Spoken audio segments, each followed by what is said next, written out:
Dose-dosena ang agad na sampulan sa unang gabi pa lang ng pagpapatupad ng Safer Cities Plan ng DILG. Kaugnay niyan, makakausap natin ngayon DILG Secretary John Vic Remulla. Magandang gabi po sa inyo, Secretary John Vic. Magandang gabi po, Lina. Magandang gabi sa lahat. Unang-una, Sec, ano po ba ang insidente? Bakit po ninyo biglang naisip itong 10 p.m. curfew? Actually, it's a decades-old ordinance ng mga lahat ng LG sa Metro Manila. Nakita ko lang, at sabi ko, siguro dapat tanong na pagtupad to. Kasi, although crimes are way down, pero nakikita kong incidences, ang heat map natin is always 10 p.m. and beyond ang heat index natin na crimes. So, dapat, and a lot of them are physical assaults, yung mga nagsusundo sa kalye, mga lasing, sexual harassment, dahil sa mga lasing na, yung mga bata na makalat-kalat. So, I think it's time na ipatupad na lang natin yung mga decades-old na ordinances na yan. Okay, pero ito po ay para lamang sa mga menor de edad. Yung mga may edad na po, pwedeng nakahubad at umiinom pa rin sa kalye beyond 10? Ay, hindi. The curfew is for below 18. Below Yung 18? edad. Oo, 10 o'clock. Kung wala silang, kung hindi nagkatrabaho o hindi nag-aaral, kailangan nasa bahay na. Yung 18 and above, pwede naman. Siyempre, marami dyan, katrabaho, 18 pa lang, di ba? Ang bawal lang talaga yung number 1, na mag-iinuman sa kalye. Kahit sino man sila, bata, matanda, bawal na yan. All public spaces are meant for public use. And public intoxication is not one of them. And not one of them. Karamihan kasi ng ang nangyayari dyan kasi hinaharang nila yan. Pag may dumadaan na babae, pauwi galing trabaho, sinisitan, naharas, tinatayo, tapos pinapainom, pinipilit.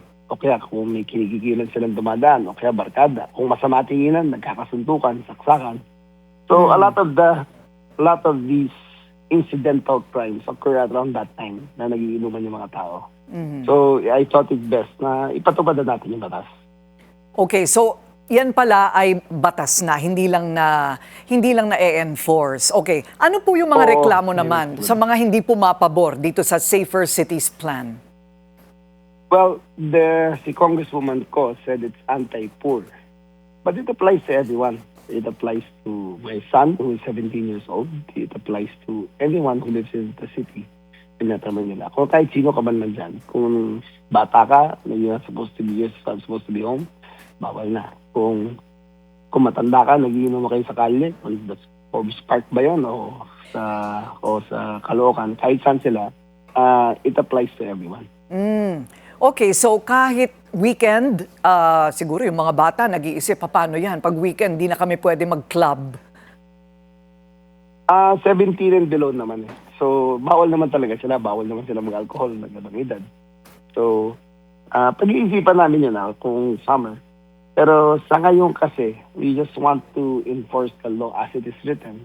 And we will ask the mayors to have revisions kung tingin namin may kailangan ng adjustment.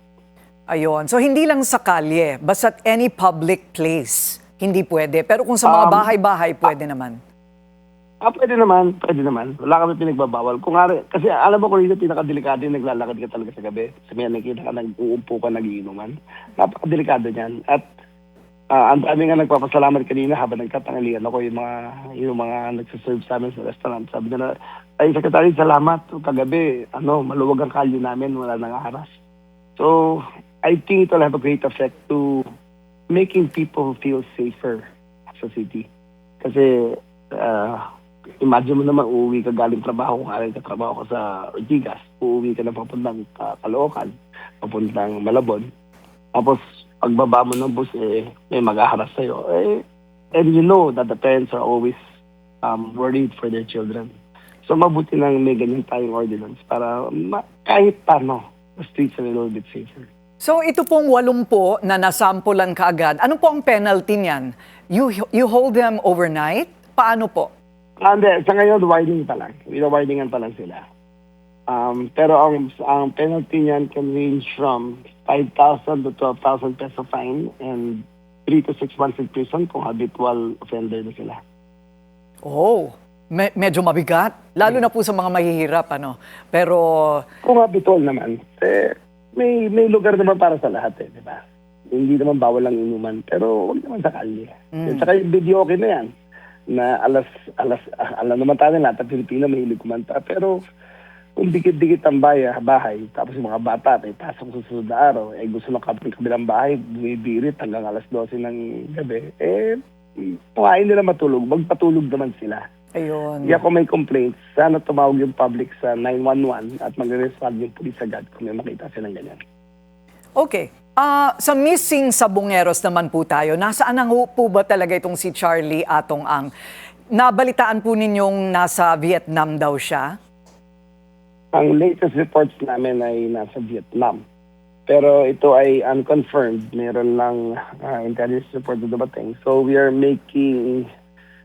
doing back channel talks with our counterparts para tignan talaga kung ano doon siya. Check ko yung records. Kung ano doon, we will make a formal request for extradition pabalik dito. Pero hindi pa super kumpirmado. Nabalitaan lang po ninyo Hindi na pa. siya nasa Vietnam? Oo. Pinapa-verify namin ngayon sa mga counterparts namin. So we should know in a few days kung ano doon talaga siya. Yung isa pang pugantin, si Saldico, ano po ang latest? May Interpol red notice na ba?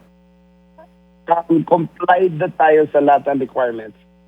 So we should be expecting it in the next 2 weeks. Nakasabit na lahat sa Philippine Center for Transnational Crimes.